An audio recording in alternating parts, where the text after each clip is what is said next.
The Collective Whisper Podcast with Simon K.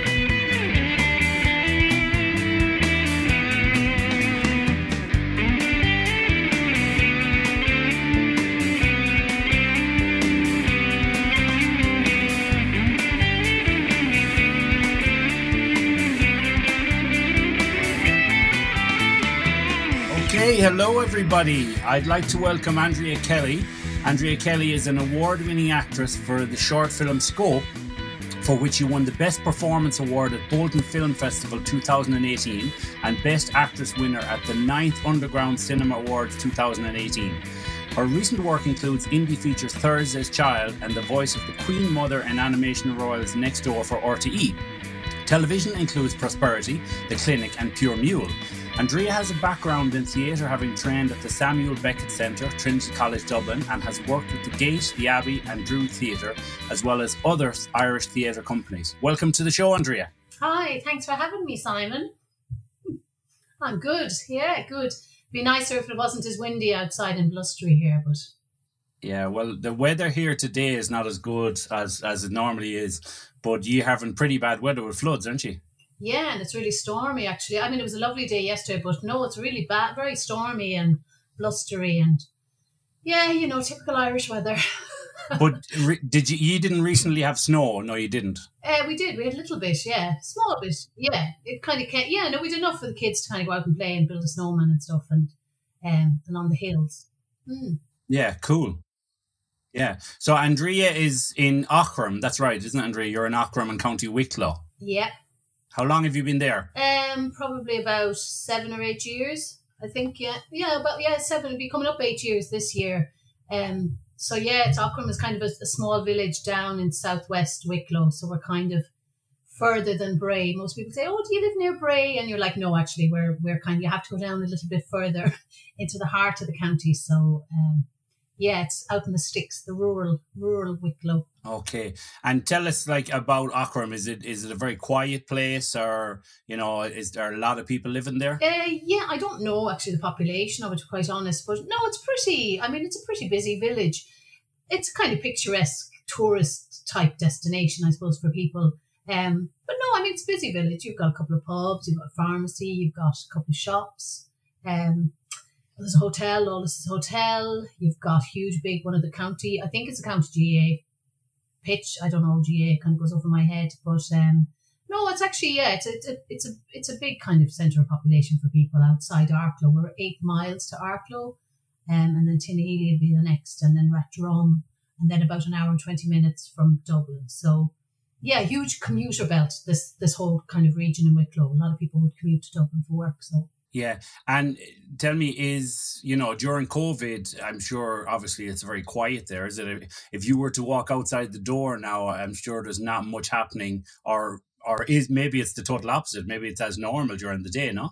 Yeah, well, I don't know. I suppose because we're not on any kind of transport links. So, I mean, these areas are pretty full of cars a lot of the time. Like even where we live, you'll have 2 cars parked in every driveway because that's how people kind of in rural Ireland get about because the transport's so bad. I don't know. Yeah, I mean, there's a lot more people out walking. I mean, we're very lucky here that there's lots of beautiful places to walk, and we have forests nearby, and even within the 5 kilometre, as they say. Yeah, so I don't know. I think it's you probably notice it more in like city centres. Yeah, definitely, or towns where shops are closed, and things like that. Especially if you went into Arklow now into the town, you'd really notice kind of the shops. Yeah, difference, quiet. So I have to disclose, Andrea is, we know each other a little bit as she is one of my other sisters. I had one of my sisters on, Sharon Fitzmaurice, a few months ago, and Andrea is one of my other sisters. So I have to disclose that because people will be saying, it seems like there's a connection or they know each other. So we can't hide that. Yeah. There's a familiarity there. Yeah, there's a bit of familiarity. So they kind of look alike, actually. Yeah. Well, who's better looking? I'm the dark one of the sisters, the dark one. Yeah. The Darth Vader. But that's just your personality. So tell us, Andrea, look, we'll go back a little, we'll talk about, obviously, when you're a few years younger than me. But for you, when you look back to your childhood, kind of, what was your first kind of memories? Where do you remember the most as a child when you were, when you think back? I suppose back to when, I have vague memories of we lived kind of in Kildare, Kilcullen, Allen Wood. I'd have very fleeting memories of that, like there was the Wendy house outside in the garden in Allen Wood, if that's not my imagination. I have a very good recollection of one of the neighbours in Kilcullen. I won't name him actually because I haven't seen it since then. But I think we got married in someone's communion clothes. You got married? I went down the stairs and said we got married. Now, we were probably only, because I think I was 4 when we moved to Galway, 1981, I think. So I was born in 1977. But I got married to this guy, but we were really good friends, actually. We were only kids, obviously. But I think we went somewhere once, maybe visiting somebody, and I came back and I had a little tricycle and he took my tricycle without asking me. And I think I slapped him or something. So the marriage was over. I wasn't very happy anyway. And I was kind of, that he took it without asking. Yeah, so that was our divorce. But that, yeah, and I, again, I suppose what part of that memory is actually true or, embellished in my own mind. So that was those kind of, and vague memories of kind of living near the bog of Allen as well, wasn't it, in Allen Wood? Yeah. Did he get to keep the bike from the divorce? He did not. Oh, maybe he did. I don't know. I don't remember it ever coming with us afterwards. And the question is, was it even your bike? I know, that's what I was going to say. Maybe it was just something I found on the side of the road in the town, or because it was a little town, wasn't it, like by a little bridge. So, yeah, it's funny, isn't it, those kind of memories? But no, probably I suppose because I was the youngest of all of us. So when we moved to Galway, to our mother's old home place, that was kind of for me, I suppose, where my younger years start, because there was a lot of, the introduction to horses, and we lived, our aunt was there, and and the country, I started school. So for me, that was very much a beginning stage for my journey, because I grew up most of my life in Galway, really, I suppose. So. What age were you when you moved to Galway? I think I was 4. I think it was 1981. So I think I was 4, because I started school then probably that year. So yeah, I remember actually I have very, very strong memories of walking over the road to the neighbours to get a lift to school. And I always remember our mother standing at the door, and I would be bawling my eyes leaving her at the door. The attachment. And being the youngest as well, but just, oh my God, I used to cry my eyes out. And that, the thing you'd get to like the neighbours and you'd have to pretend you weren't crying. But when you think back now, obviously it was so obvious. Yeah. But, and like little brown shoes, things like that, memories, isn't it? Your little kind of brown leather shoes. At that stage, you were 4, you were only you weren't even in first class. You were like in infants, weren't you? Yeah, sure. I just started. Yeah, I was probably nearly 5 because we started younger back then as well, didn't we? They kind of sent kids to school. So I suppose that. Do you remember who your first teacher was in Cummer? Mrs. Nolan. Oh, Mrs. Nolan, yes. Yeah, I think Mrs. Nolan was for the juniors, and then I had Mrs. Conway, and then Mrs. McIlwain, Mrs. Scahill, Mrs. Scahill. Oh, Miss Scahill, yeah. And then Mr. O'Callaghan, wasn't it? And then John McDonough, the principal. John McDonough, yeah. Yeah, there was kind of the thing in Cummer National School, it was like climbing a ladder. You were in infants, and you didn't think much about the teachers. You knew the presence of your teacher. But when you got then towards, first class and second class, and the teachers obviously had their own characters and personas, and you either liked them and you didn't, or feared them or whatever. But then I remember people would talk about the teacher, oh, wait till you get to this teacher, or they would talk about the teacher further up. And then, of course, up to the top, John McDonough was like Peter at the gates of heaven, He welcomed you, but he was very strict. Really nice man, but he was a strict teacher too. And you had to kind of gain his respect, which was a good thing. Yeah. But that's it. I think people don't look at the whole kind of process of going through the levels of national school and all the different teachers that are there for 30 years. When you look back on it, it's quite a process, isn't it? It is, but as well, because I work as a substitute teacher as well. It's kind of something that I kind of just not fell into, because, that sounds like that that I don't appreciate doing it, or I'm not able to do it. The skills I have as an actor and my facilitation skills, and because, I suppose you build a relationship with the kids. and I'm quite versatile working across different areas that are required in school. But yeah, I've really kind of seen, like, I suppose, like that, a bird's eye view. Is it bird's eye view? I'd say, of like within schools. But teachers, they're human. They have their lives as well. And if you're a teacher's in school for 30 years, like all of us, they're going to go on. They're going to have a journey, and they're going to have dramas, and they're going to have moments where they're just not functioning as human beings as well. So yeah, I suppose you look back, and you just, and some teachers, some people are genuinely good teachers and are there because they want to teach, and other people kind of, like I said, that fall into it or do it because their parents were teachers. So again, it's a tough job. I have great respect for teachers, but it's a very rewarding job, actually. I think for anyone that works in the education system, it's not. It's very rewarding, actually, working with kids, and kind of seeing their growth. And for me, actually, as someone who goes back in now and again, I could be away for months. It's lovely to see, and especially like kids in resource as well. It's lovely to see kind of how they've come on or how they've progressed. That's really nice, Yeah.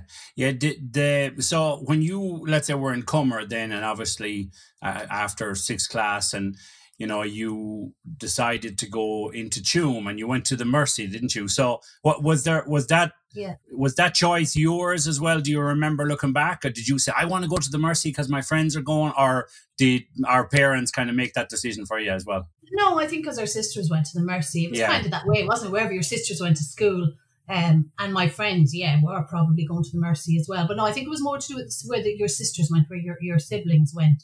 They're two totally different worlds, actually. I kind of remember, like, I have such fond memories of primary school. I was going to say that because our school was amazing. Like, even think the monastery next door and the orchard and the gardens. And then we used to go into the tree. Like, we had such an amazing backyard, didn't we? Like a playground for school. Yeah. It wasn't like being in school sometimes. It was like being kind of on an adventure camp.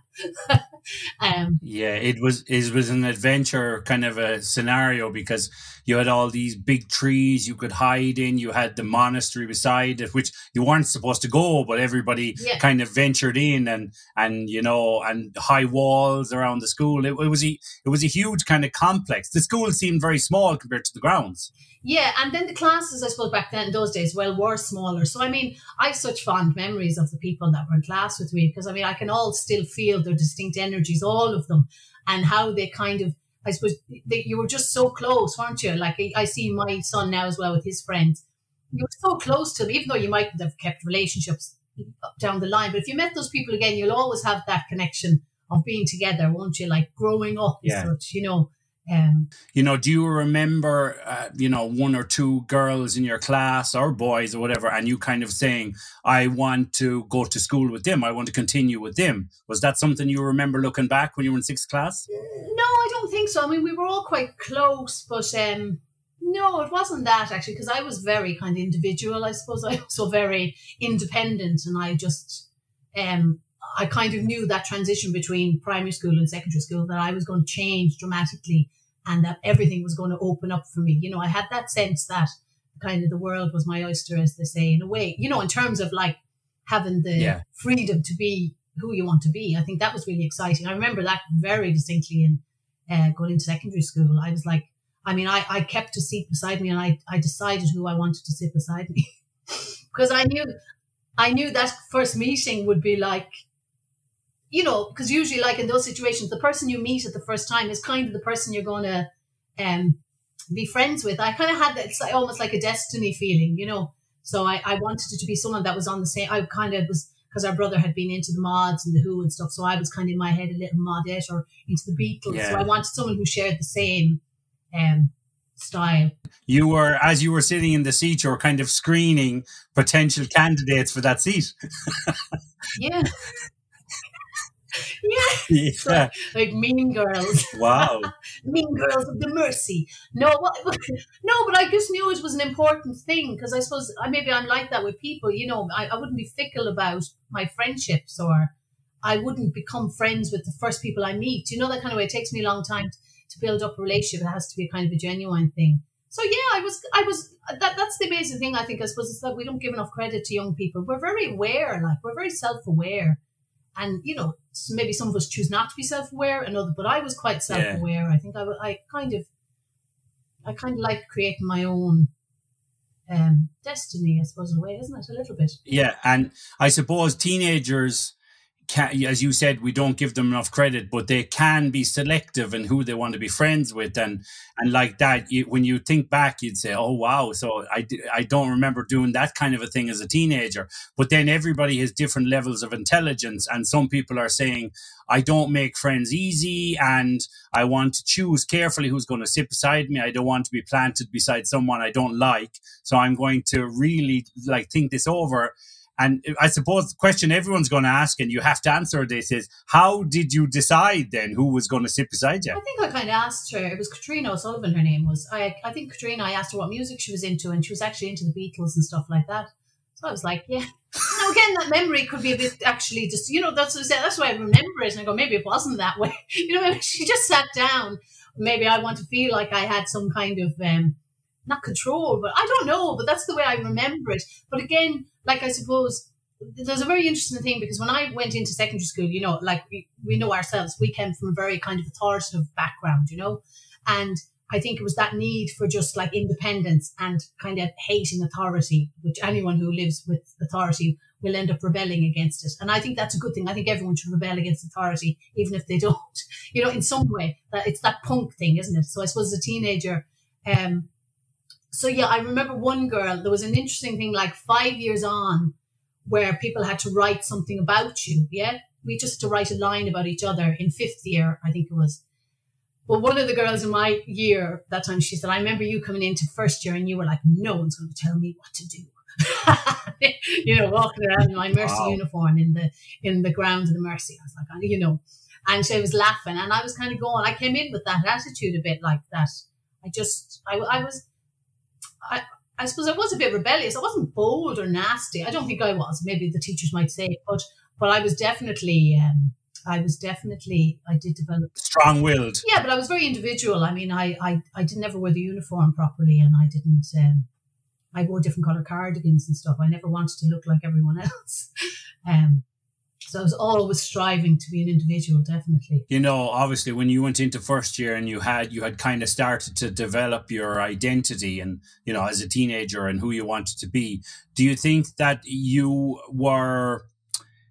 had an idea of what you wanted to be, or you were kind of following, I don't want to say a fashion, but music fashion, or you were following a trend that you kind of defined in your head as being, this is where I want to go? No, I suppose that, that's what I said, the influence of our older brother's music was huge on me, because I found it was very cool. And I suppose that thing as well of trying to be different. But no, wanted to be different, but not. But again, I liked the music. I was never into the kind of mainstream. I was never into mainstream rock or that, and I was never into the kind of 80s vibe. So, I suppose lots of other things, your environment and things that are happening around you shape, where you kind of veer towards and the people you meet. The whole kind of musical thing was an influence from people I met, definitely. There was a group of older kind of guys, punks, and then, we all developed into that kind of, eventually into the Smith scene, that was kind of junior, 14, 15. But there was just a time even, there was a guy, Noel, across the road who had a video shop, we just went into him. It was like kind of an 80s movie, in America, where you were friends with, the guy in the video store, and we'd go in there and just hang out and be talking about all this cool stuff. And it was just, we were very much forging our own identity. And I think that thing of teenage living in our own world, we're creating our own world, which was very exciting. Yeah. And I suppose, in a town like Tuam, which has different identities going on in it, but also has kind of a mainstream identity of the type of music there and everything. Maybe in some way you felt like kind of outsiders a little bit, or that you were in a very small percentile kind of niche, no? Yeah, well, I don't know if the others did, because, we were all very different personalities and we came from very different backgrounds. I think out of my group of friends, I was probably the most coming from a kind of dysfunctional background. So I was probably an outsider in my head anyway, and maybe I just wanted to kind of compound that and make it more exciting. Do you know what I mean? And kind of because you're kind of existing. I don't know. Again, I suppose there was a lot of detachment going on and stuff as well. That's it. You're detaching yourself from the realities of life. So there was a lot of that, definitely. Especially when I got into the Smiths, there was a lot of detachment where I just went full on into like being an obsessive Smiths fan, because that got me through. I think that happens to a lot of people. You know, we become slightly obsessive about things because they're kind of like they're life-saving tools, aren't they, really? Or, you know, keep the same. As you said there, especially if your family is anyway dysfunctional, and, you know, the one thing probably everybody thinks their family is the worst, but they don't see all the other problems going on in other families. Yeah. But you, as a teenager anyway, you need to identify with something. And if you kind of look at your own parents and, you know, whether one of them or both of them are not maybe the role models you wish for. And then the other thing is you kind of want to try and find an identity. So a singer or an actor or somebody like that can give you that, because you don't get all of their shit. You don't get all of their rubbish. They could be manic depressives in real life and the worst people ever, but you see a side of them that kind of makes you go, I want to be like that, or I want to identify with that kind of a thing. So for you with Morrissey, when you look back, was he like a really iconic person for you in how he defined your teenager years? Because Morrissey, I wouldn't agree, actually. I suppose I didn't even understand a lot of his beliefs and some of his things now, that I wouldn't have any I wouldn't agree with him at all, or his stance. You know, he's quite hardcore in certain ways. I suppose the Smith stuff, the earlier stuff, it was the music, Simon. It was the music and it was the lyrics. And it was the lyrics in some of the Smith songs. I think for most people who fall in love with the Smiths, that when you're going through things and that the lyrics are what connect you. And it feels like, that's about me. That's me. I'm singing my own song, you know, and you're part of this wider community. Like when I was 15, I went to London. I used to write to Smith's pen pals, you know, and I stayed with one. Even at 15, I went over on my own to my brother, and then I stayed with this woman. I was pen pal. She was about 22, and I stayed with her for the night. And, you know, I meant to see this guy who'd a Smiths fan who lived in Tooting Bec, and we had to take the tube down. I'd never been on a tube. I remember having kind of a panic attack in the tube. With myself, and seeing this guy who was slightly depressed. I think he tried to kill himself or something, and chatting to him, and it was just like, but it was so, that's what I said, it was just so surreal, but like amazing, but never always, I never felt in danger, you know. I always knew kind of, I always knew myself. I think I don't know why, I always kind of knew what I was doing, you know. I was never kind of reckless or stupid or foolish about stuff. I was pretty clued in for some reason. Yeah. And, you know, when you look back to the Smiths, obviously, and I think the Smiths for, you know, a lot of teenagers were very influential in the sense that they kind of had this, they gave people an identity or gave them something to believe in that was different from the mainstream, you know, because it's like when people started listening to punk and everyone else was listening to, you know, rock and roll or rock music. Punk was something different. So did you feel for you as regards music that the Smiths and that kind of style of music, that I don't want to call it new romantic, because it wasn't really new romantic, it was more, I don't know, it was alternative, but did you feel that it gave you a different thing? It gave you what you wanted? I suppose anyone who was a Smiths fan, there was the poetry in it, because there was a bit of the romanticism. There was the sadness. I think it was the sadness that, you know, that you could feel that sadness that you had within you, but you didn't have to present that to the world, you know, because to the world, you're like this, you know, I had a quiff at 15, you know what I mean? I'm walking around with a Mercy convent girl with a quiff, you know, I'm like, there's nobody like me in the school. I walk into the local disco, you know, and people are like, what the fuck? You know, what did she do to her hair? Teddy boy. Yeah. Quiff, yeah. I used to go to like the barber and get my hair cut for free. Jerry Lardner. You know, and I'd sit there and all these old fellas. When I think back, like, you know, 1990, and I'd sit there and I'd be like, oh, Jerry can just get number 2 or number 3 at the back, and in my Mercy uniform. Like, when I think of it, it was quite courageous. Like, I was quite courageous as a girl. Like, that's why I said I didn't fall into the stereotypical what a girl should be, you know, and I still don't. The thing is, I used to get my hair cut in Jerry's as well, and I think Jerry Lardner was a great guy like that, because he had a great kind of openness about him. So I think he probably had other teenagers like you coming in, and not many, but you know, and maybe there was 1 or 2 girls, but I think he was the best barber you could have gone to understand that situation. Oh, definitely, because he never blinked an eyelid. I think when I first walked in, and And that was, yeah, no, definitely. I said that kind of, and it's not like you're out to shock people, but it was just your identity. I suppose that was my identity at the time. No, I never actually, when I think of it now, like there was probably people who slagged me or laughed at me. I don't know, but I didn't care actually. I was totally oblivious to, I felt as cool as anything. Like I was so cool, you know. I still am. So, I'm not as cool, but I was cool. Yeah, you just have to get the quiff again now on the number 2. Yeah. You know? And so you know, obviously growing up in Currafin, then, you know, as a teenager and stuff, did you feel, you know, how did you feel in the village? Because it was a small village and it's bigger now, but it was very small that time. Did you feel like you had to escape? And, you know, was Tuam or Galway, where did you feel like you wanted to be? Yeah, I suppose everyone wants to escape, especially if you live outside of a town or live anywhere. I suppose you always want to escape. Yeah, well, I suppose I didn't hang around with any of my, like, people who lived in the village, you know, because, I mean, I knew, well, I did actually, sorry. Yeah, I'm just thinking of different years, but no, I did. I was friends with the girl, the neighbour and another girl back the road. Yeah, Tuam, we went to Tuam. But I mean, I was like that. We used to hitch everywhere. I hitched up to Galway, like 14, 15. We'd hitch up together to Salt Hill. I used to go up to Galway to the markets a lot. I was reminded of that the other night, actually, because I met this couple who used to sell cardigans on the street. He had a kind of a quiff. They were kind of like rockabilly types. And I used to meet them every Saturday to buy like the Morrissey type cardigans off them.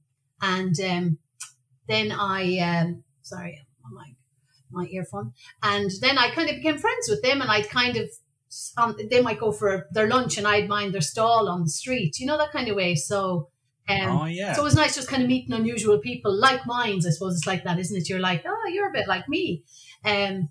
But no, definitely Tuam, yeah. I mean, I started working when I was 15 in Dunn's, like my 2 sisters as well, which was brilliant. Dunn's paid brilliantly, actually, at the time. And like that, yeah, take the bus down to Tuam and go out in Tuam then for the nightclub. And so, yeah, I mean, we had a good, yeah, we were going out. Like by 16, we were going to the nightclubs. You know, we'd go to the pub for a few pints and then we'd go to the nightclub afterwards. And then we'd either miss the bus home because we wanted to go to Supermax. Yes, of course. Yeah. And so then for you getting out of, you know, moving out of home, obviously probably came about through college and university. So did you, you know, when you were 16, 17, had you already decided what you want to do in what you wanted to do in university? Had you thought, I want to do acting, I want to do art? How was your head thinking when you were like in the last years? Well, you see, the acting thing wasn't. I mean, the acting thing, it wasn't like, that's what you have to go back. When I was in 6th class, I think we were doing Snow White, and they always put on, actually in Cumber, they put on really good productions, and they were always really interesting. I just found it was always the same people, and again, I wasn't that confident, and I felt like my voice hadn't come in, you know, that kind of way. I was still quite shy and whatever, you know, just lacking self-esteem and confidence. But in 6th class, I auditioned for Snow White, for the Wicked Stepmother, sorry. And I got her, and I was like, oh my God. And I played a blinder, like, to this day. I mean, that was my first major acting role. I played a blinder with her, you know, and I always remember that. And I remember a teacher saying to my mother, God, we never knew Andrea could act. And I was thinking, well, because you never really asked, did you? You know, again, it's something in school. You're like, you never really checked to see if I had the desire to do it, you know? Because again, it's always the confident kids that get to do everything. Or even in life, it's the confident people who jump up first, you know? So anyway, but that kind of through secondary, it was all musicals and opera in the Mercy with the Jarlets and stuff. And that wasn't my thing at all. I was in the choir, you know, I sang in the choir, but we did, like, I hung around with a group of friends, kind of cool gang, that we were planning one time to make a kind of an American sitcom type thing, but it never materialised. And I think I was playing the lead, Chelsea, this character called Chelsea. It never happened. But anyway, so for me, I was, you know, it was art. Art was my thing, because I was good at art. I was good at drawing, and I probably would have been good at other things, but I just felt like, yeah, I'm going to be an artist. And then I was working in Leaving Cert. I worked up to May, I think, of Leaving Cert. And I thought, shit, I better leave now and study for the Leaving Cert. And I crammed in some study. I mean, I didn't study at all, but it was kind of a fluke. Some of the stuff that came up in my Leaving Cert was kind of some of the chapters, especially like in geography. So I Actually, no, I did okay in my leaving cert. Looking back, I could have done way better if I'd studied, but I knew I was either going to do art or arts. And I knew I didn't have the points for arts because I didn't study. So it was art. And that was all I wanted. That I knew, that was me. So I got into art college. That was in Galway. You went to art college in Galway, didn't you? When it was the RTC, yeah. It's now the Unity. But, when it was the old out at the RTC, when we were kind of like the pushed down the corridor, was all engineering. So it was like all these crazy cookie. And was it fine art or graphics art? It was fine, wasn't it? Fine art. No, it was. I don't even know what kind. It was. I did sculpture. It was. Okay. No, you kind of went in with you got based on your portfolio and whatever you did for your leaving cert art exam, and I think we tried a bit of everything because I remember trying textiles and painting and sculpture, and you tried everything, and then you kind of decided, and then they said, look. So I got into sculpture, but looking back, I'd love to have done painting because it was very much more about colour and composition. I did sculpture and I was totally lost. I was like, we had our studios with, it was so conceptual, and I'm pretty conceptual anyway in my head. I'm pretty abstract. So I just, my lecturer, Lachlan, used to say, Kelly, you're like smoke, because I'd be gone the minute he'd arrive. Yeah. I'd be gone. He'd be like, where is she? She's like smoke. Or I'd be Dean Kelly, who was Dean, is a brilliant artist in Galway. Dean brought in this white butter. His father, I think, was working or something, and he got this lump of white butter, and I was carving something out of it. I was like, wow, that's really interesting. Or I was reading a book on humanities, and he came in, he was like, if you want to read, study subjects like that, go to the university. And I was like, but is this not all connected? That's the way I was like, shouldn't art be like universal and everything? It was just, I couldn't. I was 17 and I couldn't find my feet within it. How long did you do that for before you had enough of that? Or did you say, I want to move on? No, I was, I think after the first year in art college, a friend of our sister who worked in the Galway Art Centre said, the Galway Youth Theatre were looking for people to join. And she said, oh, I think you'd be great for it, Andrea. And I was like, really?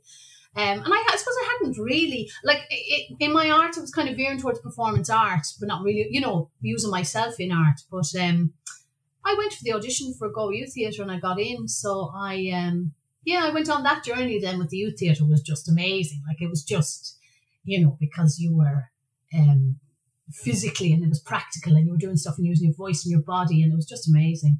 And I got great encouragement. I remember looking back, obviously I was 3 years older than you, whatever, but I think that was kind of where you started to form your real identity of who you were going to become, from my opinion, because obviously, as a teenager, you're discovering who you want to be and you're influenced by music and different kind of art and stuff. But I think for you, when I look back, the Galway Youth Theatre was like a pivotal point, I should say, in your career, because I think it pointed you in a direction, but it kind of gave you some more self-belief. And it's like, oh, wow, I can really do this. Oh, yes, Simon, definitely. The encouragement. I suppose that came from, I think the first show we got, I got the lead role in it. So I was I was sharing, actually, there's two of us sharing it. It was Rosalind and As You Like It. So again, it was that validation, which unfortunately, you shouldn't need that, but we do, we're human. So, the encouragement. And I think that reassurance to continue and to keep going.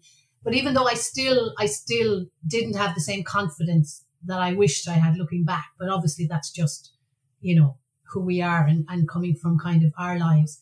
It's not even confidence, self-esteem is probably the thing that was more lacking, But yeah, definitely Galway Youth Theatre. But I only did a year of Galway Youth Theatre, actually. I bailed out of that as well. I was a little bit of I had enough now, I'm bored of Galway. So I remember they were doing the Crucible, actually, and someone was saying, oh, Andrew, you'd be brilliant for Abigail, the Winona Ryder part. But no, I wanted to move. I moved to Edinburgh when I was 21 then. So, why Edinburgh? Did you meet somebody in Galway that said, oh, you should go to Edinburgh? What happened that made you want to go to Edinburgh? No, I think I probably wanted to go to London or further afield, but I didn't speak any European languages. So I was like, that's never going to happen. And London, then I was like, oh God, that'd be just too, expensive or whatever. Or I was too frightened. No, we just went, I think it was January, which was an odd time to go to Edinburgh, myself and two other friends went to Edinburgh for me to kind of look about like moving there and spreading my wings. And on the very first night there, one of her friends, Caroline, met her life partner, who she's with like 20 years later. So I was like, her destiny was interlinked with mine. I was like, there was I going to find my destiny, and she finds the man she's going to spend the next 20 years with. So, but I did end up moving over there a few months later. She moved before me, actually. She went, and then I went over there and lived for a few months, and then came back with a Swedish friend on a kind of an impromptu, sorry, like we came back and I lost my job, and there was a whole kind of drama, wasn't there? And I lost my job, and I was like, well, sure, no point going back. But I did have to go back though, because my mother and my aunt and uncle were coming over to visit for a few days, so I had to go back just to kind of play host. And then I went back with them on the return ticket and left. No responsibility. It was great. No responsibility. That's what I said. 21. That's like your parent. You say, "Oh, I'm living in London," and your parents come to meet you, and you're like, "Yeah, you can come. I'm staying in a hotel at the moment. You can come." And they're like, "You don't have an apartment?" No, just meet me in the Mayfair in London. Yeah. And then you're like, "I'm going to go back with you guys." And they're like, "Are you really living in London?" Yeah, because it was just Look, I was so irresponsible. I mean, I was totally irresponsible. I was so bad with money and bad with everything, like the holding down jobs and quite irresponsible. But then again, as they say, that thing of destiny, I came back and I met a guy called Pat. Actually, he's passed now, Pat Nolan, and I met him in Noctons, and Pat had worked in the Town Hall Theatre in lighting, wasn't it? And we knew Pat as well from our friend of her sisters. And Pat had said to me, they're casting Eclipsed about the Magdalene play, and they're casting and they're looking for Galway actresses. So he said, you should apply for it. And I was like, geez, I'm just back from Edinburgh. No. Was that with Druid? No, that was Town Hall Theatre production. Oh, Town Hall Theatre, sorry. So I did. I sent in my CV and stuff, even though I'd only kind of GYT was what I'd done. I'd no other experience as such. I made a few trips up to Dublin, I think, to kind of convince the director that I was ready to be part of this or whatever. And I got cast. So that was my first professional gig we did like a 3-month tour of Ireland and stuff. And it was amazing. Yeah, it was an amazing experience. All female cast. And it was and wonderful actors. And it was just amazing. Yeah, brilliant time. A lot of in the pubs. Back then in the theatre, you see, just went to the pub every night pretty much. Not everybody, but a lot of people did. So, tours, there's not a lot of memories of tours. I think when people look back, the theatre is its own pub, the pub is its own theatre, I should say. I think there's the theatre everybody goes to see, and then the fans go to the pub, and of course the actors go to the pub, and it's a different kind of theatre. Oh yeah, definitely, because it's that, especially for actors, you can just relax and have a laugh afterwards, because that's what I said. Being in the show and on stage for a live audience is huge responsibility, so you have to, you take it very seriously. But I think what happened, sorry, Simon, what happened is as time went on, it was kind of like, no, as actors, you have to take both seriously. You know what I mean? You do the job, but you also have to mind yourself, because people's mental health and everything as well. And and you reminded me of, obviously we had Donal on the show, Donal O'Donoghue, a month, 2 months ago or so, and I remember talking to Donal and about the whole kind of lovey thing, where actors can't turn it off when they come off the stage or come off the set. And he said, sometimes you're like, come on, turn it off, we're finished now. The camera's not rolling anymore. Did you discover that at an early age too when you started acting? I mean, I don't know. Sometimes that was just a bit of mad, like between that. It's just that energy, and especially if you get into like a bit of banter and a bit of comedy with each other, like to be like in GYT, I know, especially in the pub after the Galway Arms, the crack, like, because someone might have created a character 3 weeks ago, and this character now is fully alive in the pub, and then everyone else is responding to it. And I know it was hard for other people who are just there kind of going, what the hell? Because, it's like you're going, I'm not in on the joke. And actors can be a bit like, that's your fault, sorry. Yeah. But no, I think I would always, I think I'm a kind of person who would try to include everyone. I don't think I wouldn't like anyone to kind of sitting there going, No, but it's a different thing, I think, because obviously I remember when you were in Dublin later on and going out some night. And I mean, with actors and actresses, they're great people, but some of them obviously are vying for more attention than others, even in the pub. So the point is, for people who are non-actors or who aren't in that society, they notice it more. Maybe they're like, wow, this is crazy, Well, I suppose, Simon, you see, the thing is, I suppose actors will apologise for each other because, it's not easy to be an actor, and the majority of actors are very insecure. And that the facade you see out there is usually not them at all. And I've known plenty of actors who've been like, "What?" And they've been the most kind of insecure, deflated people behind it all. So and that's hard though. That's a journey. And then the whole pressure of networking, and as a young actor, you think I used to think, oh, I'm not enough of an extrovert. I can't just walk up to someone and say, oh, hi, I'm Andrea, you know. Because it's not me. I'm like, if they like me, they like me. And there's all these kind of critical things you say about yourself or you feel in the industry. And I suppose the longer you're in it, they still exist, but you just start to go, do you know what? And it's the same thing. I suppose it's like getting older. You care less. You give less of a shit about stuff that used to matter when you're young. But again, it's just trying to fit in, isn't it? And I suppose actors, it's trying to fit into a kind of a surreal environment anyway, because it's like, you could do a show with a group of actors and tour with them for 6 months. But you could meet those people again down the line and you don't even know each other, or you don't have anything, there's no attachment. It's kind of very fleeting. It's like, see you later, on to the next job. Yeah. And so, obviously after you did Eclipse then, what was next? Did you think, I want to kind of study acting more? How did you move on into going to Trinity? After Eclipse, I was always quite interested in kind of clown and physical theatre. We did a lot in Galway. We were always dressing up and going on the streets or doing kind of clowny stuff or anything. In Galway, really, you could do that in Galway, which was brilliant. After Eclipse, I got involved. There was Olivier, a French director who lived in Galway, and Jay Ryan, who's a really good performer, and he's got the Ferryman on TV, Living with the Fairy. And Jay's just a brilliant comic actor. He's an actor of clown, he's just brilliant. And there was a group of us, and we started Le Troupe Tempête, and it was kind of French physical theatre, and Ollie was going to direct and write. So I think I had finished Eclipsed a few months ago, and I was kind of in my head like becoming a professional actress. I got my agent in Dublin, and and then I got involved with this group, which was very much me as well. And we put on a show called The Bluebeard at the Tyve, which was a complete flop. It was just like, the show was the script was about this thick, and we weren't ready on the opening night, and it was full of kind of really ambitious stuff. But anyway, the show was just gas. I think it was 3 hours long. Some of the audience were asleep. I'd written up a list of scenes backstage. We were running on. We didn't know where we were meant to be, with Sinead Hackett and Regan, and it was gas. But I wouldn't change it for the world. It was just calamity. And they talk about, what do they call it? Corpsing on stage. Corpsing is like, we corpsed like halfway through that play. So that, and then comedy improv, which I'd done as well.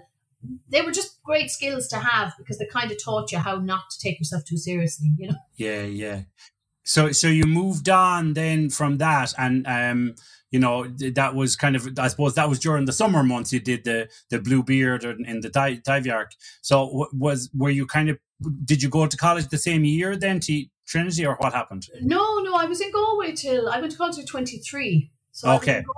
So we were kind of bumming around on the dole, just being actors and doing stuff. I wasn't confident, Simon, you see, even though I had my agent in Dublin, I just didn't really know anyone in Dublin. I wasn't ready to move there. I didn't know how, and I just lacked the confidence in myself, looking back, I wish I had gone, because there was people but I suppose I was just on that journey. But the funny thing is, going back to, again, I love these connections. When I passed second year in sculpture, I remember they said to me at the time, do you know there's an acting course in Dublin in Trinity? And I was like, Trinity, like doctors and, people go to Trinity. I'd never get into Trinity. A young, Galway village girl from Corrafin, like no money and nothing, I was like, that's never going to happen. So kind of just pushed that off. I brushed it off. And then, it was years later. Then I think it was myself, Selena and Jay, and we were all like, we want to get out of Galway. We want to further our careers. We want to train. We want to do stuff. So we all applied at the same time. Selena applied for the UK, Jay had applied for the Gaiety in Dublin, and I applied for Trinity. I also applied for RADA and the Bristol Old Vic, but I didn't get them. But I was a little bit of a self-saboteur as well at that stage. I wasn't taking myself too seriously, and I should have been a bit more, what do you call it? Disciplined or... Disciplined, yeah. I lacked discipline. I didn't lack discipline in my acting, but I lacked discipline in my life, which obviously would impact my acting. So anyway, so I auditioned for Trinity and I got that. So that was that whole new kind of journey going to start. It was pretty selective, wasn't it? I mean, that process for Trinity, because I remember back obviously when you got it, but speaking to Donal a few weeks ago, and when he was saying he got in obviously the same time as you, but there wasn't that many places, so it was selective enough, wasn't it, the process? Yeah, well, there was only 14 places, and there was a drama and theatre studies course, you see, which was 4 years, and then our course was the Bachelor in Acting, which was 3 years, just acting, movement, dance, voice. So it was really specific and precise to kind of the art of acting, which was just exactly what most of us, what I was after anyway.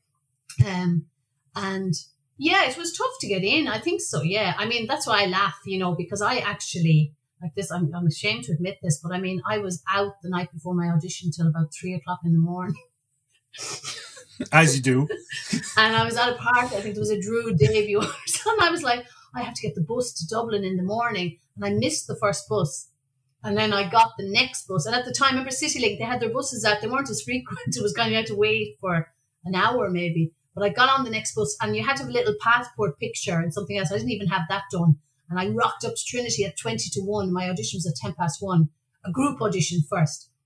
And I was saying to the girl, I said, I'm really sorry, I don't have my picture and that, and she's like, you can give it to us later. So I went in and I mean, I was so hungover, and I think to this day, I went in and did the group audition. But like that again, I met Ruth McGill, who's another actress. I met Ruth in the lobby, the foyer where we were waiting. And I remember she was wearing this kind of little, like crucifix, wooden kind of crucifix bracelet from Donegal. She's one of those Donegal fairies.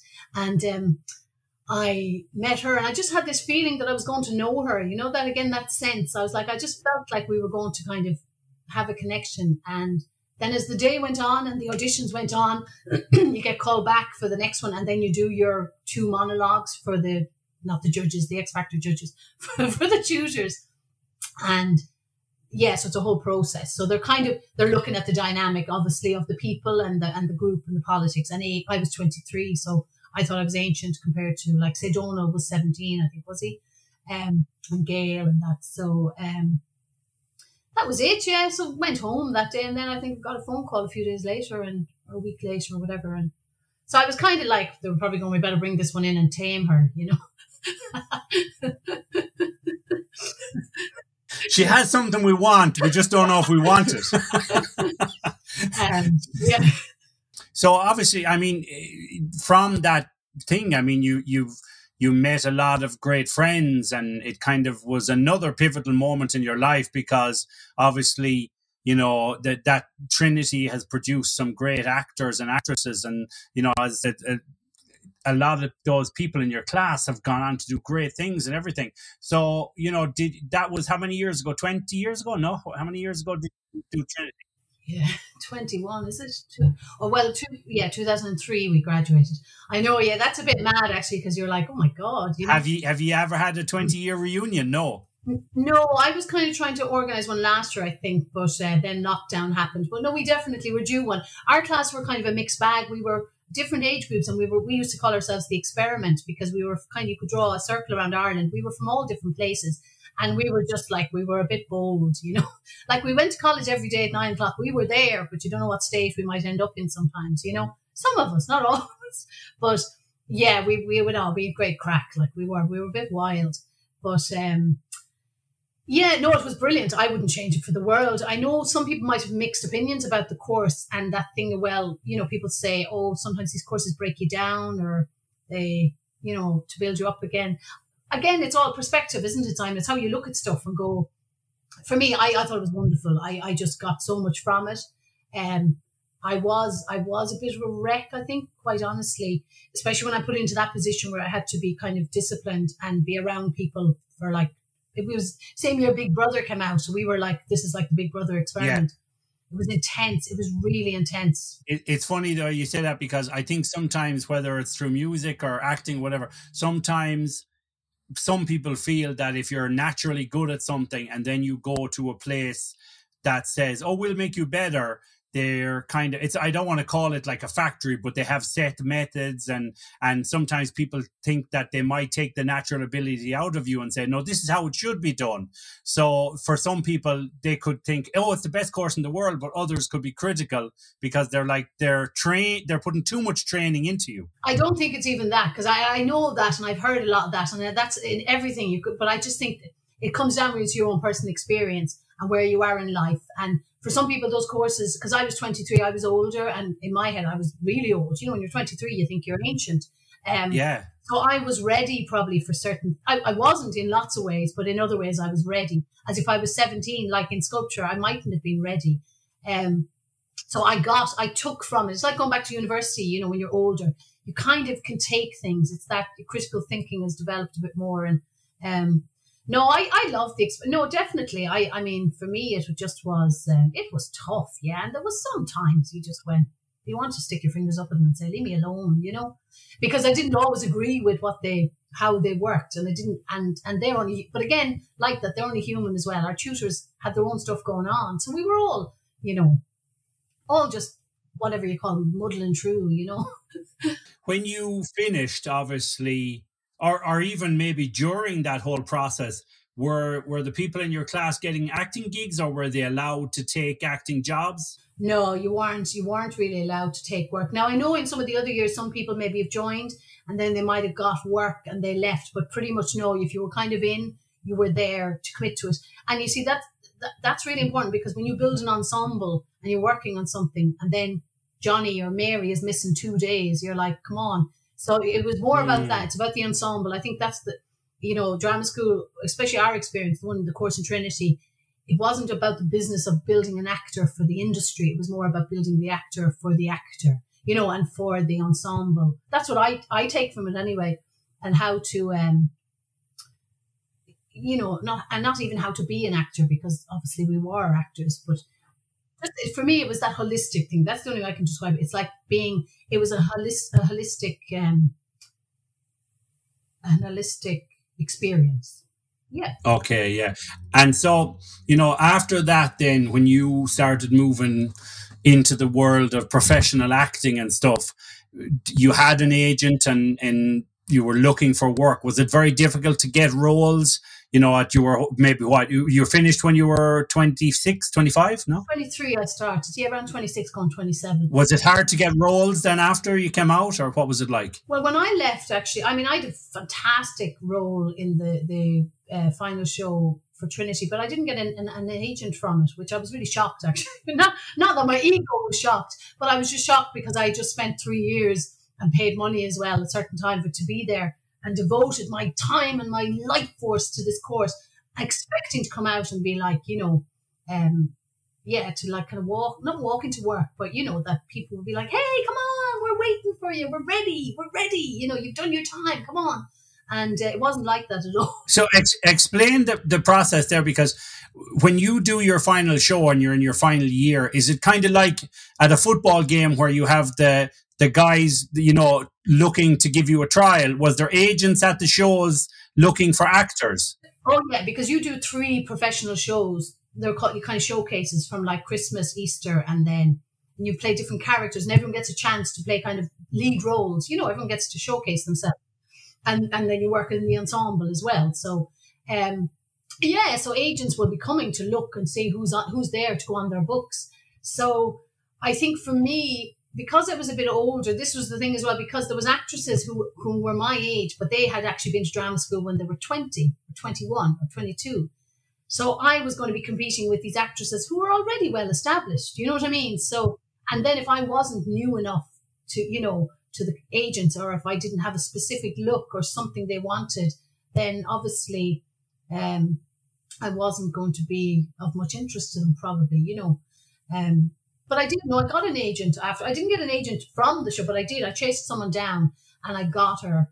And again, it was you just like that, you know, you're just going out into the professional industry, then kind of seeing what happens, and that's a totally new world, because that was the thing sometimes in drama schools, like in our course especially some people were like, well, they didn't prepare us for the acting world or the industry or the business or the networking. So I think in courses nowadays, they've learned an awful lot since we were in drama school about kind of packaging it up so that, you know, you've got that holistic sense of training and really good training, but you're also now catering for the film world. You're catering for, you know, actors to go out and be professional in their business and know how to, it's different, isn't it? Social media and everything, how to market yourself. When you look back now, however many months it took you to kind of get a gig or get a, you know, a show, what do you remember then as being the first show? Was it theatre or? No, I didn't. I always thought, again, it was that thing of going, I thought I'm a theatre actor, you know, I'm not TV, because, you know, in my head I thought, well, I'm too fat, even though I wasn't, you know, I was like, I'm too fat to be a theatre actor and I'm not, you know, this or that, and I'm too much of a strong voice and I'm too much of a strong character, you know, I'm a theatre actress, you know, and all these kind of misconceptions and beliefs you've heard somewhere and they don't really mean anything because it's all a little coffee shite, basically. But then no, I think it was, I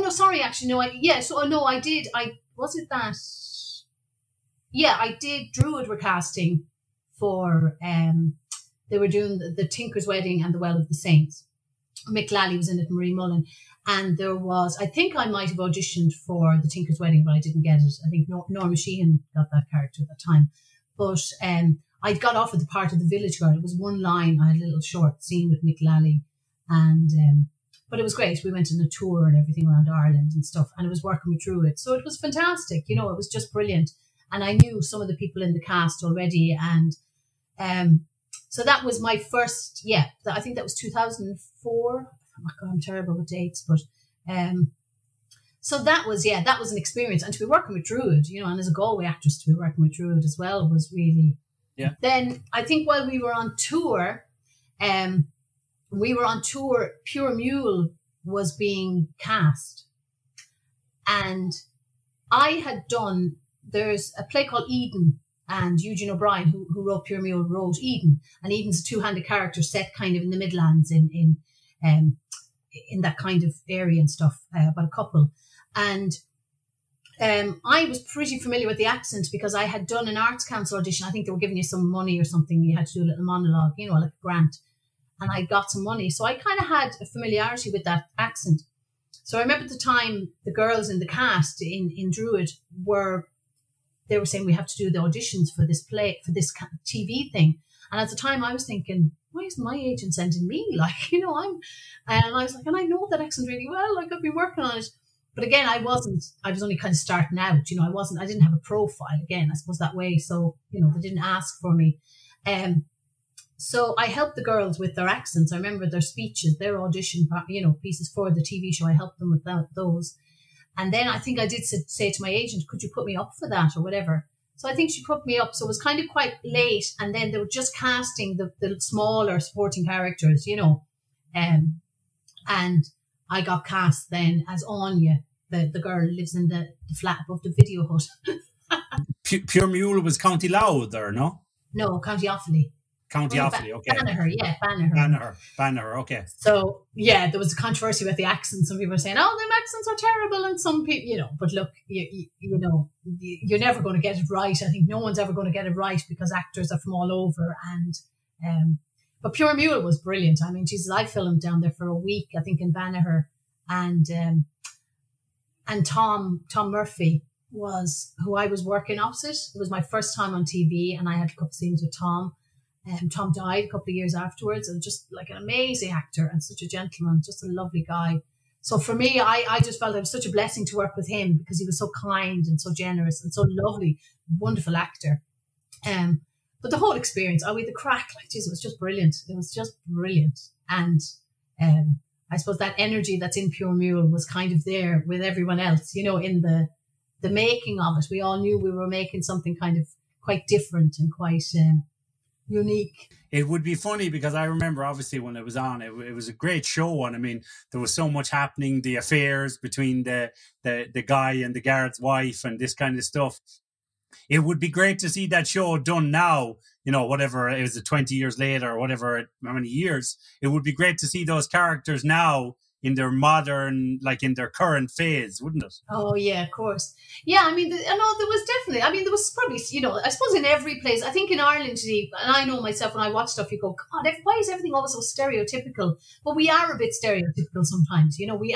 We sometimes are parodies of ourselves. We think we're not. Yes. Now we're not as bad as what's it, Mountain Time or whatever that film was, but we are a little bit like, as I said in Pure Mule. You go, some of it, yeah, there is characters.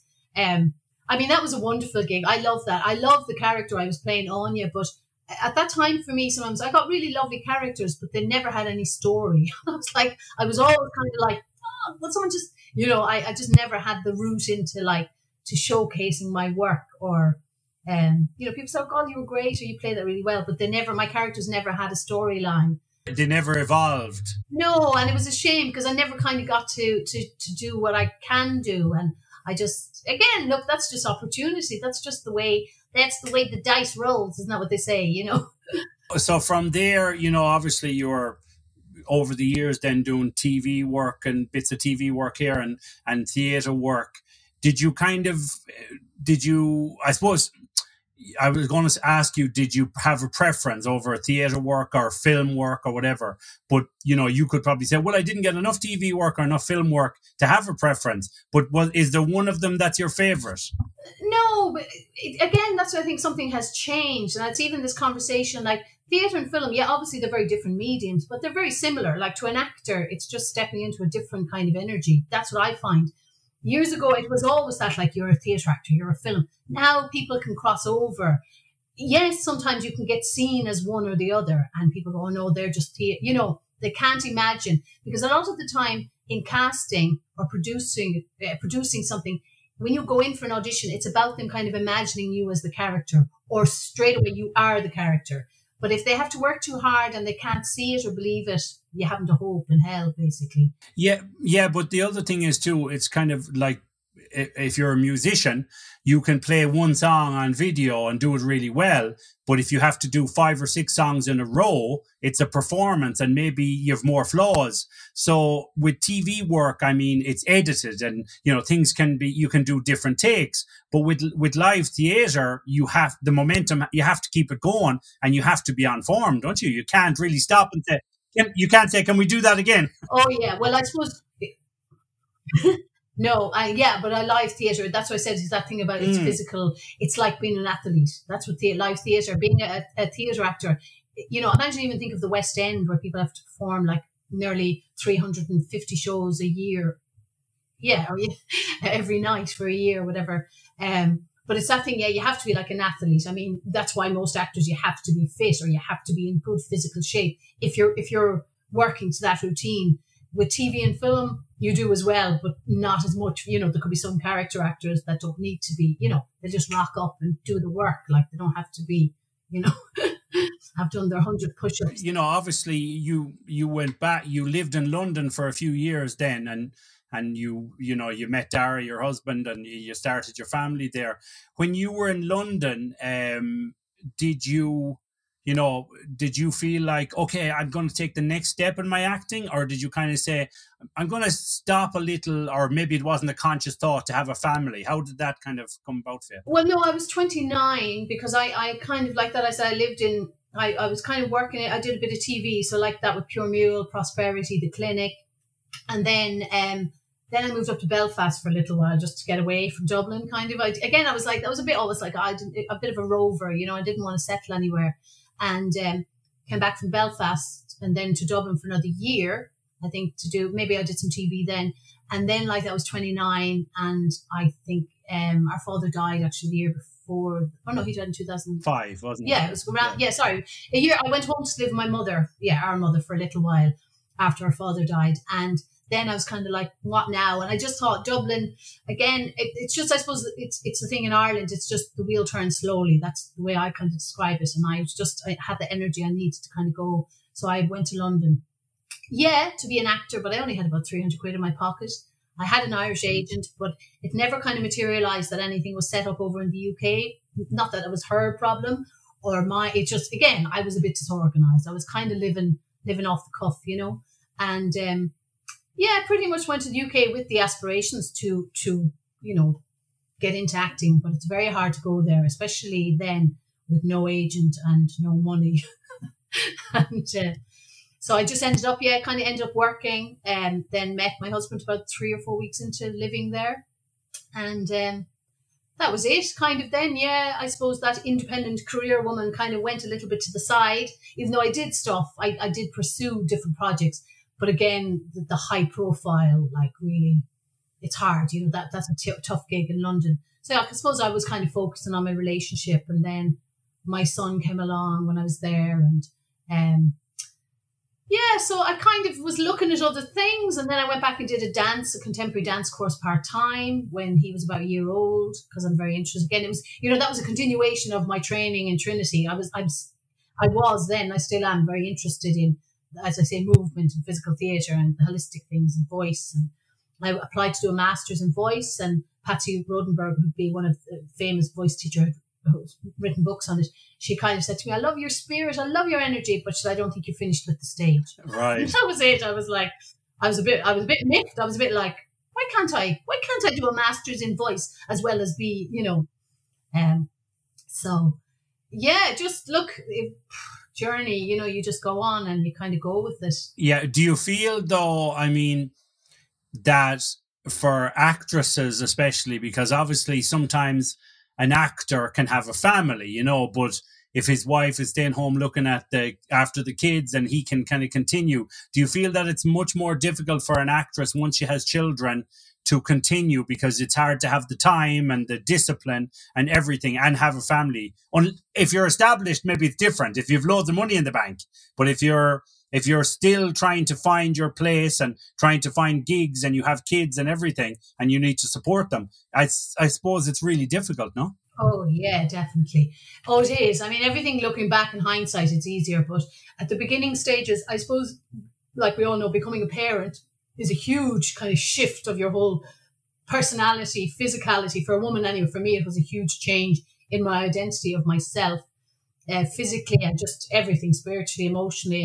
And that, that to me, it was a seismic shift, actually. And it's something I've only realised kind of years, like my eldest is 11. It's only something I always, it's kind of like coming out of a tunnel. It'll be a bit like coming out of lockdown, that you just start to understand it better, and you start to understand how you can make things work better, and you can prioritize, and you can, things just, And again, it's about being a good planner, isn't it? Or being organized. And as a parent, you kind of have to become organized. It's not something, some people love organization. I don't.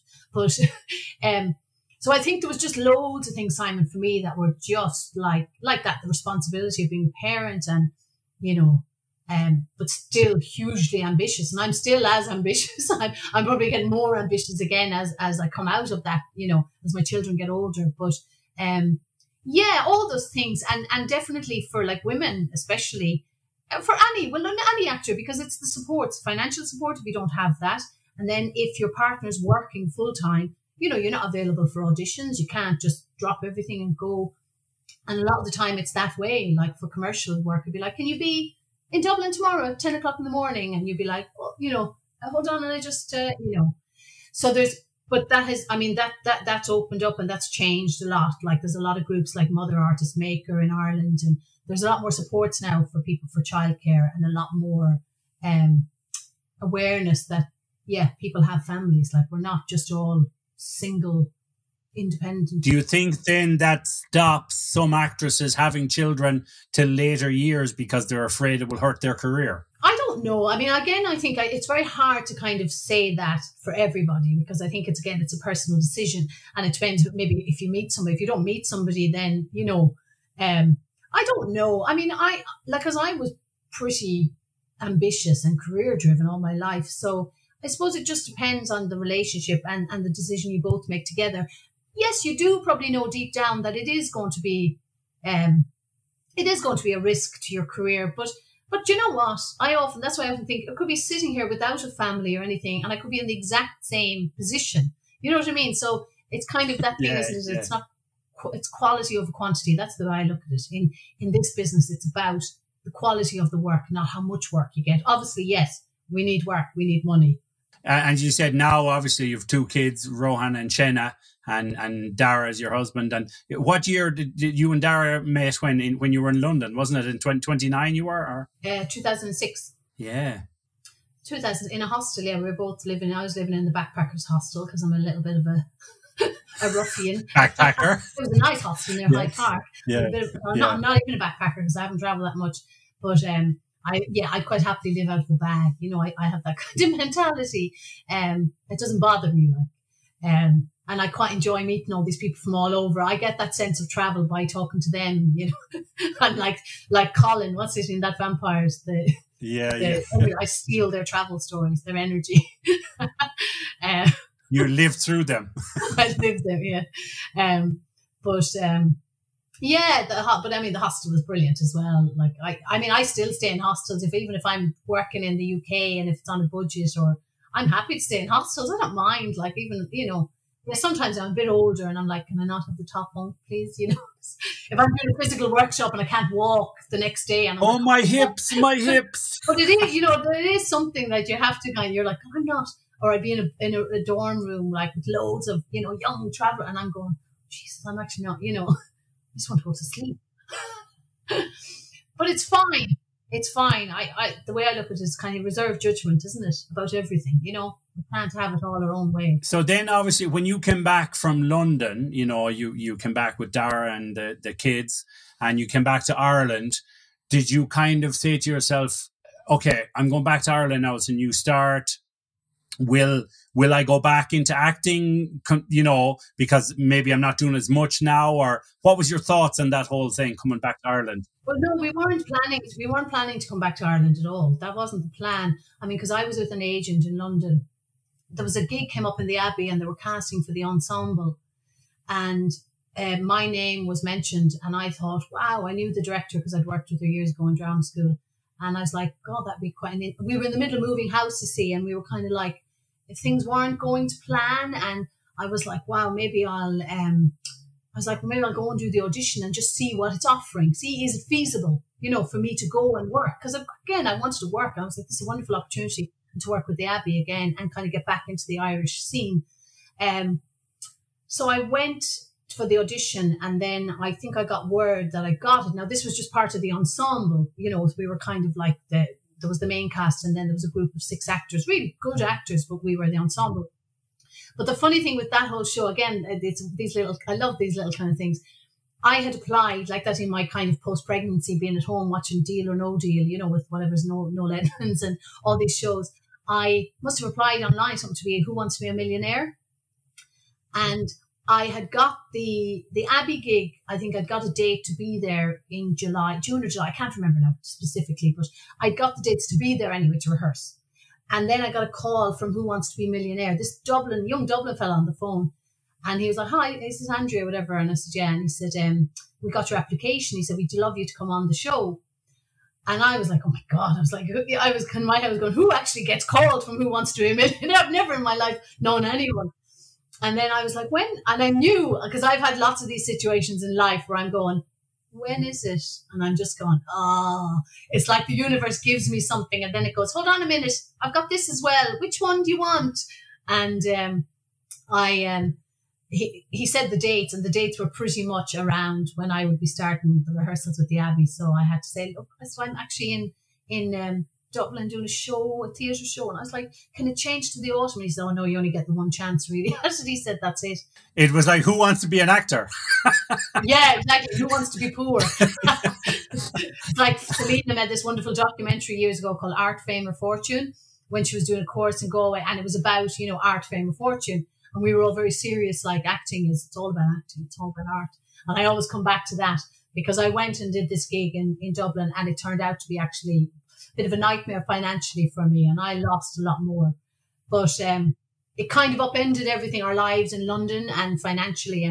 And it just, again, it was a catalyst, wasn't it, for us to come back to Ireland. So that was the reason to come back to Ireland. And kind of ended up in Galway actually for a year, which was lovely, you know, to be in the countryside and I had Shenna then, and then the cat and the dog, and to be near family and to have that kind of nice quality of life, you know. But again, just very distant from Dublin, and we just felt like, no, we need to need to be closer to Dublin. We just need for work. You know, I wasn't ready to kind of settle into that kind of family life in that way. So you went back to Dublin then, were you kind of like, okay, I know you had been in touch with it like while you were in London a little bit, but did you feel like, okay, I'm back, I'm here, I'm ready, everybody? Did you feel like you were ready to step back into your old shoes? Well, no, because I wasn't in Dublin, you see, so that's the difference as well. You're older, you got a family. I'm not in the scene. And a lot of my friends, I mean, I was 7 years in London, so, you know, I was the one who left, you know, and I can't run back, hey guys, I'm home. You know, they've all moved on with their lives and doing stuff. And then obviously I had my children. So again, like even when I came back to Ireland, the responsibilities, there wasn't half the things I could do that I would love to have done.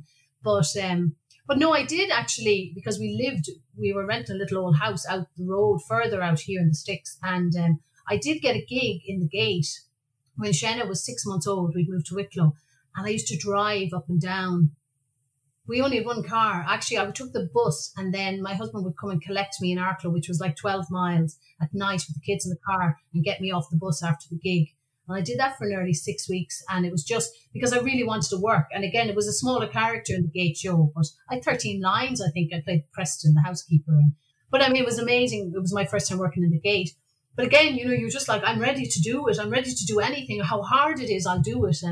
And that was tough. When I look back and think, Jesus, that was really tough, actually, because my health wasn't great at the time. So I kind of had weird ear problems and just general feelings like just not mental health. I mean, physically, I just wasn't in a good place physically.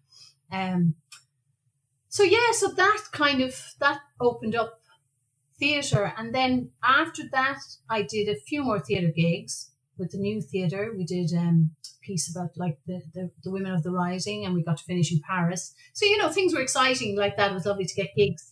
And then it was film, Simon, that I was really kind of wanting to get back into, because that's, I suppose, doing the TV and stuff had really given me a taste for the screen, and I really wanted to explore it more. And that was harder because I had physically changed. I put on weight as well at the time. And again, it's that thing of just, what are you trying to fit into a box, a niche. Do you fit? And I'm just one of those actors, I don't know if I fit anyone's niche. You know, I'm not very, I don't know, I just don't think I'm stereotypically for casting, you know, whatever, I can't say the word, but so that was when Terminal, you know. Yeah, your short film Terminal, yeah. Yeah. So that basically, that was being cast, and Natasha was casting that in Dublin. And I remember I couldn't get up to Dublin on the Friday they were casting, and I was so angry. I remember I was just really with Dara. I was like, I'm so mad because I really want to go for this. I just knew I could do this part. And I was like, I really want to do it. And I couldn't get up there. I just physically couldn't get there, logistically. So I remember contacting producer Dave, and I was like, oh, please, I really feel this part, and I feel I could do this part justice. So I did just a self-tape and sent it, and she just saw it and she connected, and then I got to Dublin, we met, and the rest is history. And Terminal kind of took me on a new journey then into film and stuff, you know. Can I ask you, obviously, like Terminal had great success, and then Scope later on and other stuff, but did you feel then when you get those short film roles, is it harder then to get into the eyes of casting directors and casting agents when you do those short ones? Or do you think it's something they look at and go, oh, she'd be great for this feature film being filmed in Wicklow? Or, you know, is it a big step? Oh, no, they definitely. I mean, film festivals are huge. And I mean, the Shorts Film Festival circuit is amazing. And I mean, there's such a showcase of work for everybody. And people do see the work. But again, I suppose and casting directors, there's only a handful of casting directors in Ireland anyway. And of course they'd know your work because it's their business to know your work. You know, that's the business we're in, to kind of know who's out there. But again, I suppose, you know, there's new blood, as I call it, coming up all the time, and roles are written, and then how roles are written for women, or how, like, I mean, for me, the parts I've played, like that's the thing, when I kind of stepped back into film through Terminal, the parts I were getting were more interesting parts, some of the more lead roles, which I could kind of showcase what I could do. And I feel I bring something different to every character I play. You know, I don't think they're all this, I think they're all very different. But again, it's just that thing of, like, I suppose when big features are being cast, it's the profile. They'll have somebody who will sell the film, you know, and it'll either be an actor from, you know, abroad, or it'll be quite a well-known Irish actor, because, you know, they're not going to take a risk on, you know, yeah, I've been around for 20 years, but they're not, you know, people go, who is she? You know, what's she been in?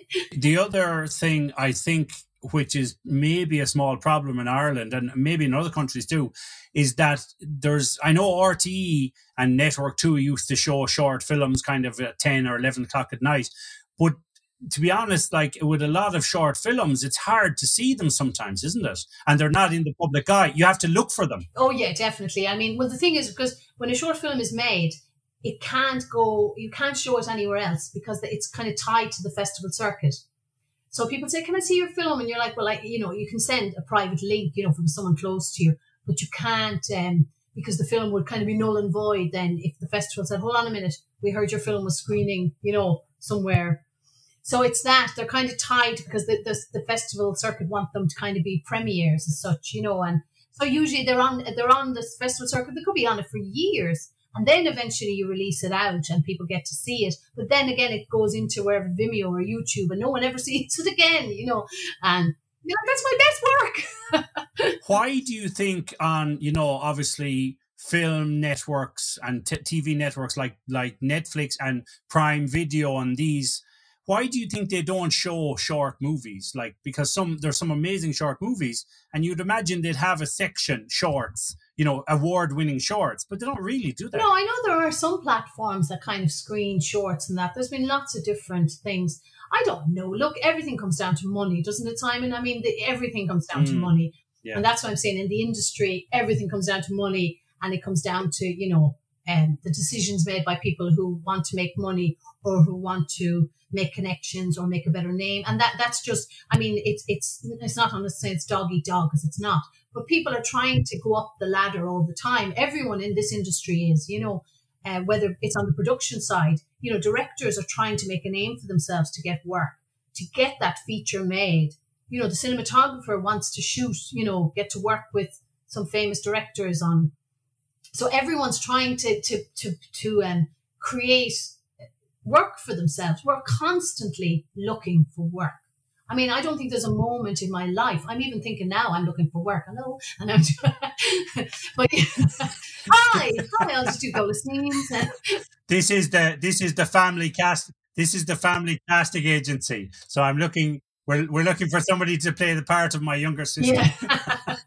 But no, it's that thing of no. But you're always like, you know, and that's being self-employed. It's that thing. But especially with acting, you're always looking for work, really. And you know, there's all these kind of like, oh, but you can't have that need or that desperation or that yearning or that, you know, about you. You have to go in there as if you're just cool as anything, and it doesn't matter if you get the job, which is fine, and it does work probably.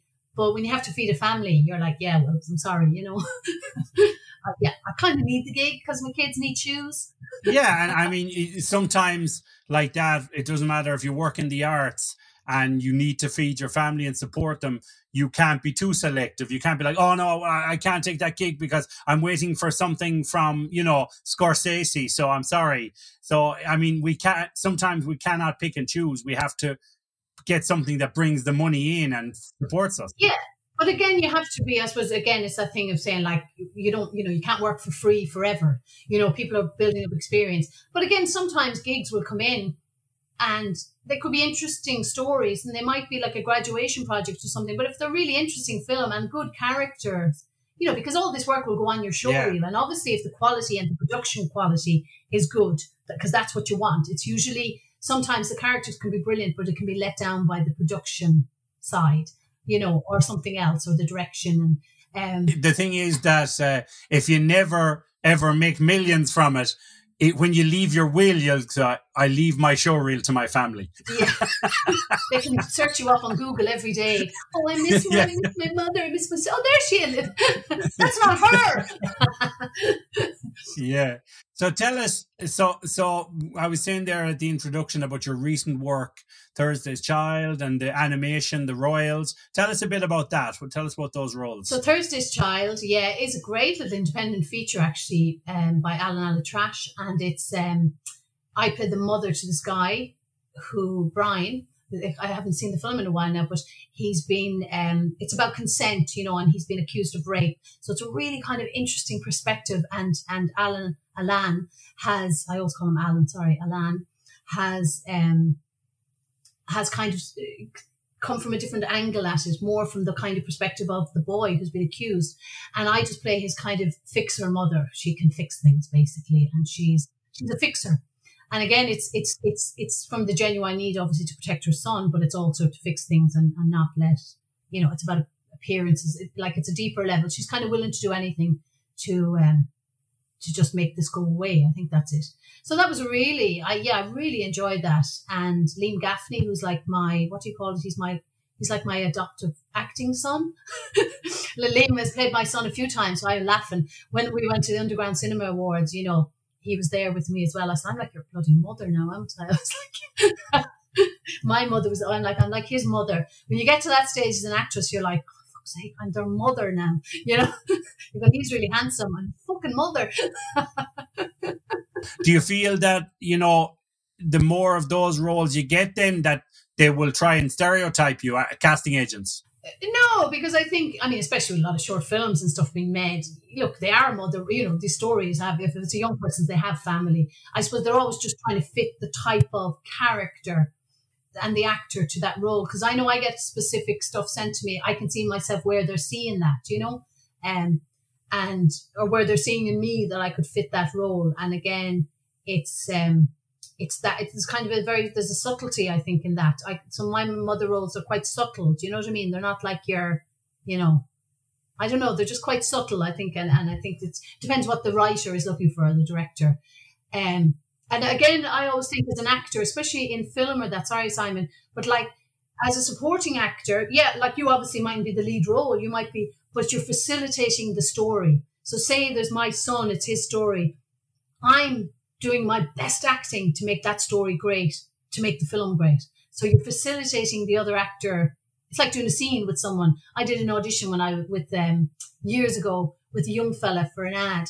And I remember thinking, I have to hope and get the hell of getting this ad probably, but he might get it. So me and him had a great scene, but I was doing it for him, you know, and I did get cast in the ad, but I couldn't do it yeah, so it's I suppose for me it's always generosity, or acting's about generosity. Yeah. And you know, I think obviously something that's come to the forefront of the acting world in the last few years, and it's still a big problem, is the fact that, you know, especially for women, that they're casting, you know, women in wrong age categories. So, you know, instead of you playing someone in their 40s, they want you to play someone in your 60s or 50s, and they want someone who's 25 to play like Tom Cruise's wife. And, you know, so the casting is all wrong, but they're looking for these beautiful young girls to play older, more mature roles. So that can be very frustrating for female actresses, no? I don't think it's any surprise, you know, because it's that thing, isn't it, in Hollywood, like they say an actress's career is over at 40,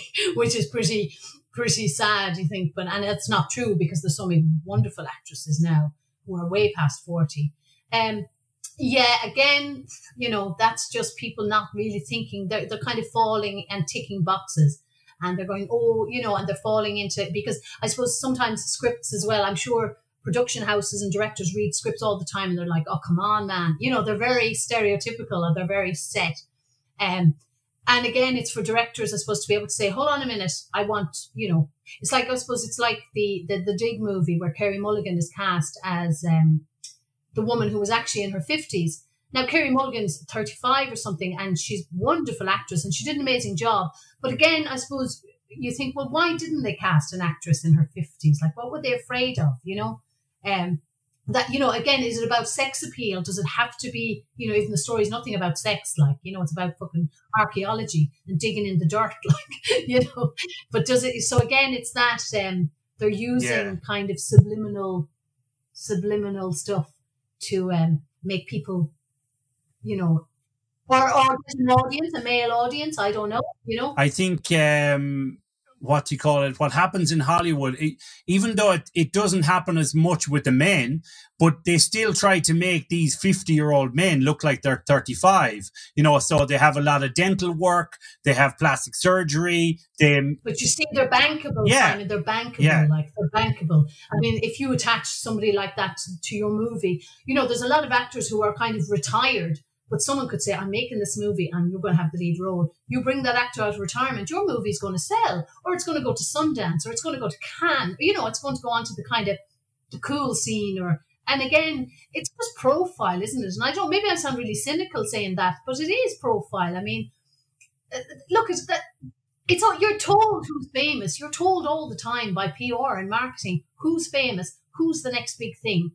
It's like we joke in Ireland, it's like, the emerging stars, the rising stars. You're like, well, you could be rising at any age. Brendan Gleeson was a school teacher, wasn't he? Yeah. I think in his, and was he an emerging star when he became famous? Yes, or was he just, So I don't know, you see. I know sometimes it's a bit controversial, isn't it? Or actors, people go, oh, they're just bitter, or they're just, I think fans see that as well, and viewers, because, when I look at male actors, for example, and they're, 55 and they're playing these action roles of a 35-year-old, you kind of say, yeah, but these guys have to really maintain their fitness and they have to maintain their looks and, maybe have cosmetic work, maybe have dental work. And the truth is, it's Hollywood. It's fictitious because the majority of 55-year-old men don't look like they do. And so the thing is, I think it comes down to the same thing with female actresses where they want these 50-year-old women to look like they're 35, but pretend they're 50, But then isn't it the audience want that? Do you know what I mean? That's what I'm saying. That it's supply and demand. So I don't know. That's why, again, sometimes I say it's like society is responsible for a lot of stuff that happens and we try to kind of put blame on someone else. But to go, hold on a minute, did you question your own, prejudice or judgments? It's that thing. And the whole thing is women. I suppose, that's for me. I don't really worry. What would have really concerned me in my career was my weight. And because I was thin when I was young, but I thought it was fat, which is every woman will say, oh my God, if I could just be like I was in that picture. But the thing was, it is, weight is and there's obviously such an obsession with like being really skinny. That's for the camera, really, because the camera does, as they say, fatten and flatten.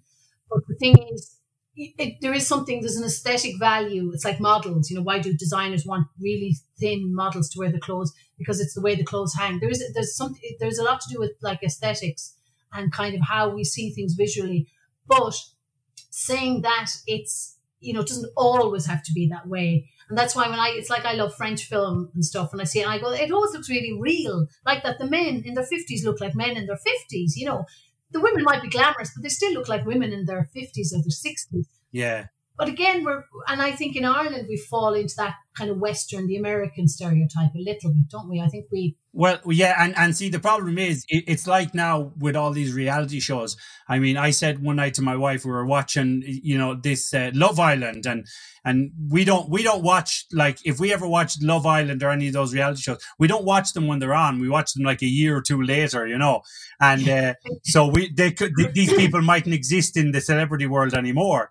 But the thing is, I always say, wouldn't it be really interesting if they did Love Island, but with like divorcees? So people in their 50s. Yeah, or just normal people with bellies and beer bellies. And yeah. But I mean, people who are looking for love again. Yeah, looking for love again, but have pot bellies or have cellulite, But that's, Simon, again, I mean, I've watched some of those shows myself. It's pure escapism, like it really is. Yeah. There is something about, it's like going into a Barbie house or something, like, like say if someone said, okay, you're allowed to go into Barbie's house for like just a day and sit there. I think most people are like, geez, that would be mad, wouldn't it? But I think it's that, but just to kind of, there's something about perfection, isn't there? And that we strive for perfection, even though we know it doesn't exist, but we just love to see. I don't know, it feels nice. There must be something, that's what I said again, something on the visual medium that affects us.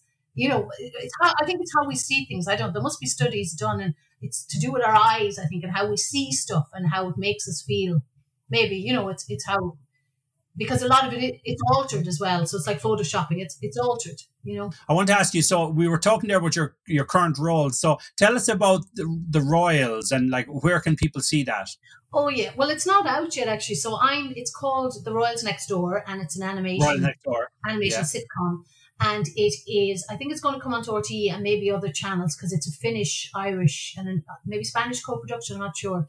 But I voice the Queen Mother. So that's really exciting because I never thought in my life I would be like the Queen Mother.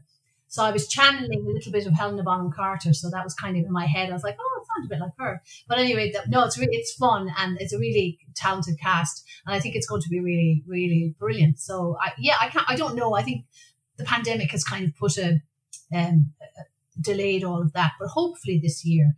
And so there's that. And then a few other kind of projects that have been delayed just because of COVID.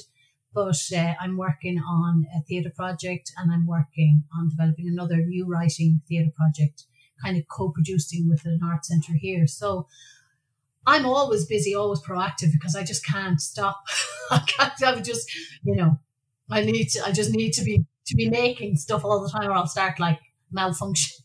Yeah, but that's good. And I think sometimes when people are trying very hard, nothing can appear or nothing can, work for them. But then all of a sudden, out of the blue, something can come out of left field and say, oh my God, here's this new role. So you never know what can come of it. And who knows, maybe Alan Parker or somebody's going to be watching this podcast and, they're going to be thinking, oh, wow, I like this girl's energy and so on. Yeah, who's she? But no, definitely. I mean, that's Simon, that's what keeps you going. When I'm 20 years as an actor, I could have given up a long time ago. That's what keeps you going, is that the unpredictable and the unknown. And that opportunity does come sometimes when you least expect it. And as well, you make your own opportunity, which is kind of the fulfilling part. And as well, you grow as a person and as an artist when you get to do that. So, yourself, it's like doing your podcast. Yeah, everything has to grow. You're creating an energy, and like that, you're putting it out there. Some people will respond to it, some people won't, but that's fine, isn't it? Because those who are kind of meant to come into your stratosphere will, Yeah, for sure. And so when you look back now, like, obviously you've had I don't want to say long career because I'm putting you into this stereotypical 50-year-old role. but when you look back at your career so far and everything, what kind of were the highlights for you? This is your life. Yeah. What were the highlights? Oh, Jesus. I think Pure Mule was definitely, because that was my first TV gig. I mean, it was just so special and it was just fun. I can even just, in my head, have the memory, the colours and the, just the crack in the pub afterwards and just the kind of joy of making this new series in Ireland. I think all my projects, they've all offered up something new. And in the work I'm doing now, again, it's like, for me, sometimes the way I was describing myself, I had a mentorship meeting with someone the other day. I've like about 10 different things going on at the same time, which can probably maybe be a bit confusing for other people. I have kind of like, 10 different roads, different highways coming out of my brain. But yeah, I don't know. I think it's just like for me, like being an actor and having that energy and creating, it's all about creativity. That for me is a highlight, because once that's gone for me, then, I will just power down, Okay, well, that's great. So listen, it's been great chatting to you, and, we want to say best of luck this year and well done on all the awards for the short roles and the short movies and everything. It's brilliant. And we're going to put links to all of those movies and stuff, whatever can be watched online. And so we want to say again, best of luck. Thank you very much. It's been a really interesting chat. And, Andrea Kelly, everybody. Thank you, Andrea. Thank you, Simon. Cheers, everyone. Bye. Okay. Thank you very much, Andrea. We really enjoyed that interview. Very interesting. And we will have you on in the future again sometime soon. Moving on to next week's guest, we will be speaking next week to Dave Finnegan. So Dave Finnegan is an actor, singer and musician who has appeared as Mika Wallace in the film The Commitments, as well as other movies and documentaries. He is also the lead singer of Dave Finnegan's Commitments. That should be an interesting conversation, and we hope you tune in. So until then, we thank you for listening tonight, and we hope you have a lovely day and a lovely week. Until the next time, take care and talk to you soon. Bye-bye, folks.